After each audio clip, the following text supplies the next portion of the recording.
आज इस पवित्र स्थल पर हम सभी इकट्ठा हुए हैं और हमारे हाथ में वो तिरंगा है जो भारत की शान और आन और बान का प्रतीक है। मैं आज सभी अपने युवा साथी,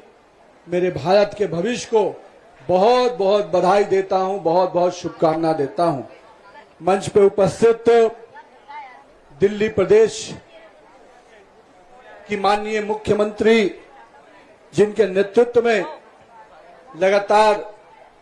दिल्ली अपने विकास के साथ साथ अपने विरासत को आगे बढ़ा रहा है, ऐसे अपने माननीय मुख्यमंत्री आदरणीय श्री रेखा गुप्ता जी, हमारे केंद्रीय मंत्री, प्रदेश भाजपा के अध्यक्ष आदरणीय हर्ष मल्होत्रा जी, दिल्ली सरकार के मंत्री, मेरे मित्र बड़े भाई आदरणीय आशीष सूद जी,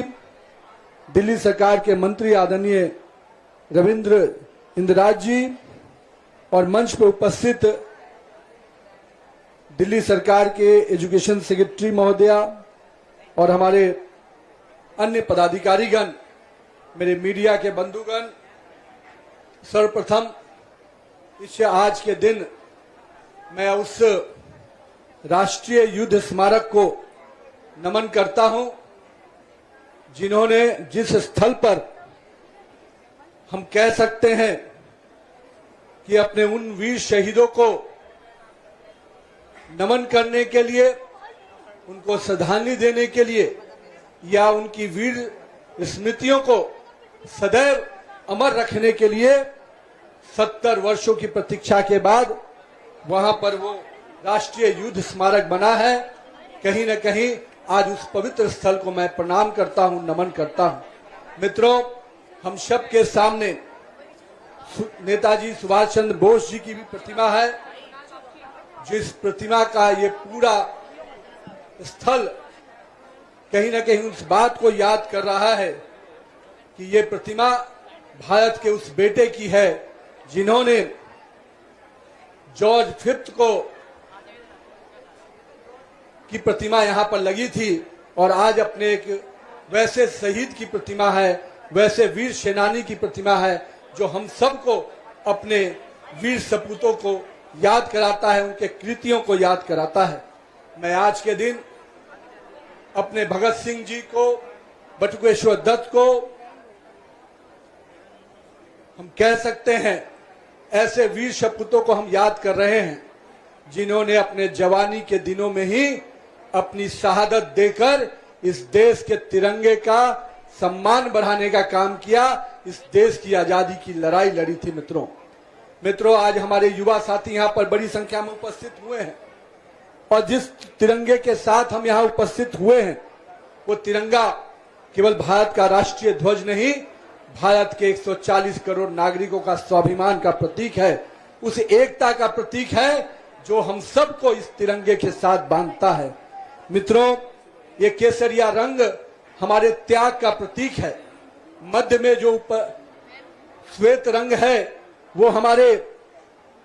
सत्य के रास्ते पर चलने का प्रतीक है, और नीचे में जो हरा है वो इस बात का प्रतीक है कि हम जमीन से जुड़कर, इस मिट्टी से जुड़कर काम करने वाले लोग हैं। मित्रों, इसमें जो अशोक चक्र लगा है वो इस बात का प्रतीक है कि हमें रुकना नहीं है, हमें थकना नहीं है, हमें चलते रहना है, इस देश के विकास के रास्ते पर लेकर अपने आप को भी इस भारत के भविष्य के निर्माण के लिए लगातार भारत को विश्व गुरु बनाने की दिशा में लगातार चलते रहना है। इस राष्ट्रीय ध्वज को कहीं न कहीं अपने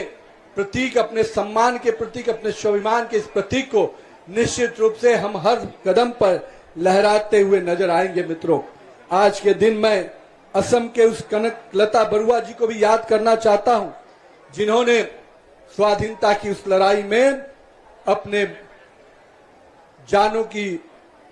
आहुति तो दे दी पर तिरंगे को झुकने नहीं दिया। ऐसे वीर सेनानियों को आज नमन करने का भी दिन है। मित्रों, मुझे याद है इस तिरंगे के लिए भी लंबे संघर्ष हुए हैं, चाहे आजादी की लड़ाई का समय का रहा हो या आजादी के बाद भी। मुझे याद है 2011 में जब कश्मीर के लाल चौक पर भारत का तिरंगा लहराने में सवाल उठते थे तो भारत के करोड़ों युवाओं के दिल में दर्द होता था। पर मुझे खुशी है कि माननीय प्रधानमंत्री श्री नरेंद्र मोदी जी ने कश्मीर को उस पूरे 370 धारा से समाप्त कर आज कश्मीर में तिरंगा आन बान और शान के साथ लहराता हुआ नजर आ रहा है। ये हम सब भारतवासियों के लिए गर्व का विषय है। मित्रों, आज के दिन जब हम यहाँ पर इकट्ठा हुए हैं तो आज मुझे इस बात की खुशी है कि जब हम 80वें स्वतंत्रता दिवस मनाने जा रहे हैं तो 80वें स्वतंत्रता दिवस के अवसर पर हम लोग वंदे मातरम के 150 वर्ष पूरे होने जा रहे हैं और इस वर्ष लाल किले की प्राचीर से वंदे मातरम का वो जयघोष होगा जिस जयघोष से हमारे देश को आजादी दिलाई। हमारे वीर सपूतों ने अपने जीवन की आहुति हंसते हंसते दी और कहीं न कहीं वो बलिदान के जो हमारे पुरोधा रहे उन्होंने कभी भी अपने जीवन की चिंता नहीं की, भारत के शान की चिंता की, भारत के तिरंगे की चिंता की। मित्रों, आज उसी लाल किले के प्राचीर से फिर से जब वंदे मातरम गाया जाएगा और कहीं न कहीं हम सबको विकसित भारत के संकल्प के लिए जोड़ेगा। मित्रों, मैं अपने युवा साथियों से कहता हूं मित्रों कि यह समय युवाओं का है। यह समय भारत के भविष्य को उस रूप में लेके आगे बढ़ने का है जब 2047 में भारत केवल विकसित राष्ट्र नहीं, 2047 का भारत पूरा विश्व गुरु बनेगा और पूरे विश्व की अगुवाई करेगा। मित्रों, हम सब आज यहाँ पर इकट्ठा हुए हैं। हम सबको आज तिरंगे के साथ यात्रा निकालने का मौका मिल रहा है। मैं युवा साथियों से कहूंगा 13 तारीख को 13, 14 और 15 हम 3 दिन हर घर में अपने तिरंगे के इस आह्वान को आगे बढ़ाएंगे। मैं अपने युवा साथी से कहूंगा